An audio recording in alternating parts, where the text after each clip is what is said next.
You've played ARAM, right? You're not just some kind of creature that lives under a rock and has never even hit up the hell and abyss, am I right? Well, word has come out of Riot recently that there's going to be some pretty big changes coming out for ARAMs, and I'm going to be honest, I had no idea that it could even get any better than what it was already. ARAM was always just this really simple concept that felt like it was so perfectly well made already. I mean, you can love it, you can hate it.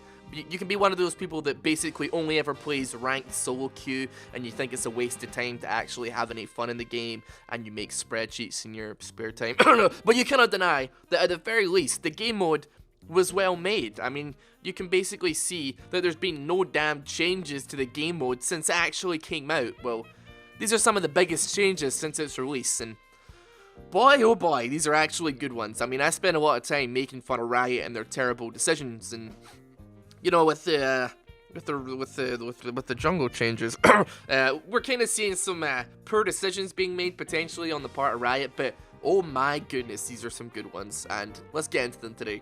The first and probably most obvious thing is that for the release of Pyke, since he's like a Bilgewater champion, we're gonna be getting the old Butcher's Bridge coming back to Hell and Abyss. That skin. It's been so long, and it was so good. As well as that, we're having some really sick quality of life changes being added as well. Answer me this, how many times have you tried to trade with somebody who's got like a pick that you want, and then they decline, and then they just reroll anyway? Like, what are you doing? Well, that is no longer going to be a problem starting in patch 8.11. Every single time someone rerolls a champion, it's going to be added in this little bench thing at the top of the screen. And from there, you can just pick whatever champion has been left over from the rest of your team. I mean, I'm not even sure you need to use a reroll token to actually pick someone from that bench, since it's always going to be champions that someone else has rerolled for anyway. But holy Christ, it's going to stop all the arguing. I mean, there doesn't tend to be that much arguing in ARAMs anyway, but any of the potential arguing that could be had is pretty much sorted now.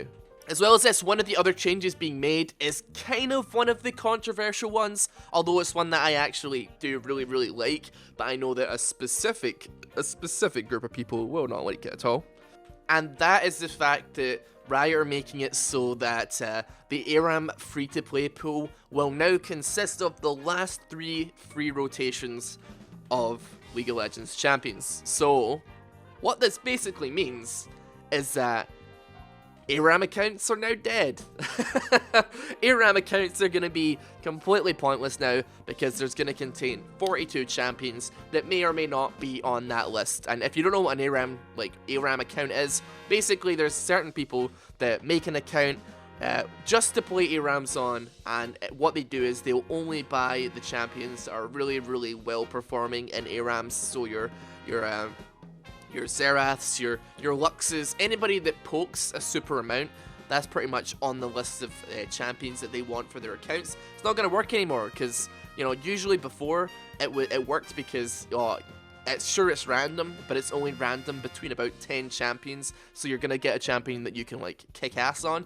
This way, you've still got like 40 other champions, you can still get stuck with like a Nasus or a Garen, somebody melee that you can't do anything much on unless your team's really got a good engage. I'm liking it. Some people aren't going to like it though, but I like it. So a couple things that they're doing as well are event only. There's a couple limited time items, they're removing a couple of items, and they're nerfing some things. But this is for the event only. We're not really fully sure if it's going to be going through into like the actual normal ARAM, but we'll talk about it anyway. Basically, Dark Harvest is getting nerfed. It was too strong on ARAM. If you kill someone, you just got too many essence, and they are pretty much knocking half of the essence off of cannon minions, and they're like dropping it down 1 notch on champions. Probably still a good pick though, probably still halfway decent. I never actually run Dark Harvest all that much. I just don't necessarily tend to get champions that utilize it very well. But nevertheless, as well as that, Warmog's armor is being removed for the event. Just too strong, too much like regen. If you are rocking a Warmog's armor and you have the passive, you basically do not have to leave lane. Especially if you're picking a champion, if you have a champion that uses no mana, so you only have cooldowns or something like that, you pretty much just stay in lane forever. All you have to do is back off for a couple seconds, you're back up to full, you can get back into the fray, and yeah, it's not quite in the spirit of ARAM, so I guess I can kind of get behind that change as well. They may make a different type of Warmog's armor that doesn't quite do as much healing in the future, but for the time being, for this event, it's getting taken out. As well as this, for the event, a couple of items are being added into the game, one of which is called the Ghost Walkers, which is a pair of boots that only melee champions can buy, which lets people walk through walls, which is basically, you can basically just get a Kane W, a Kane E on a pair of boots. But what happens if you're playing Kane? Can you walk through more walls? Is there going to be any purpose in Kane buying this? Could it be funny? Would it be better? I don't know. But yeah, I'm not really fully sure like how well you could utilize walking through walls on ARAMs. I never thought Kane was all that great on ARAM, but they're adding it anyways, so there you go. As well as that, we got Spectral Cutlass, which is an AD/lethality item that basically you mark the ground beneath the person who's using it, and it's basically like the anti-snowball item.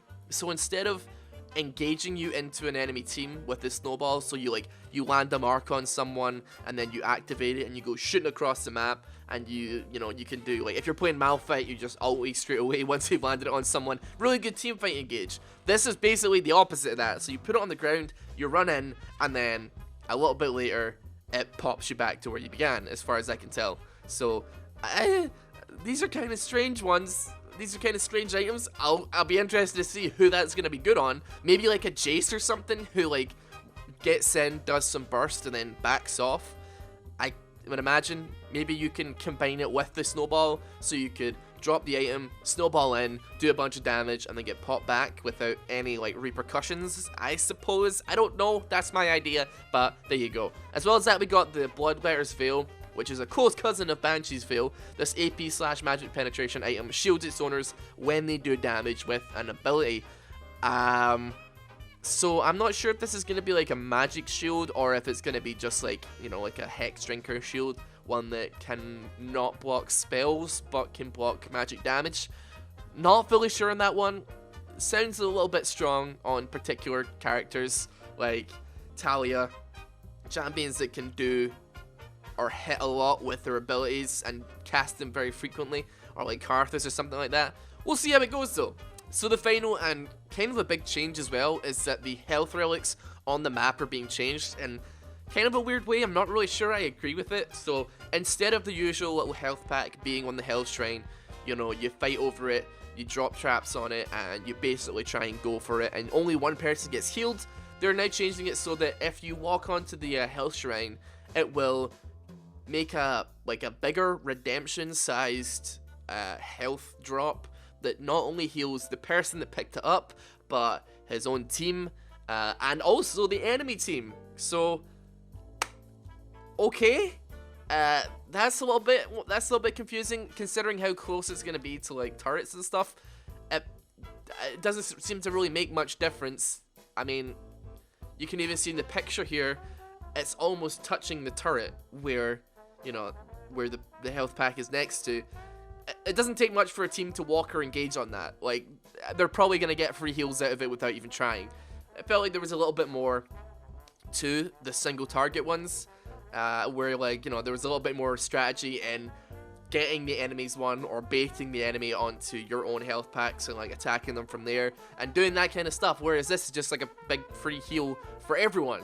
And apparently they're upping the respawn timer because obviously it does a lot more healing, and also like not just because it heals 5 to 10 people at once, but also the healing is now increased as well, and it's now a percentage of your missing health and mana.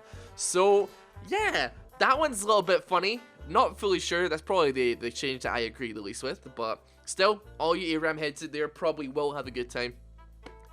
I don't play like too much ARAM. I play it when I tilt.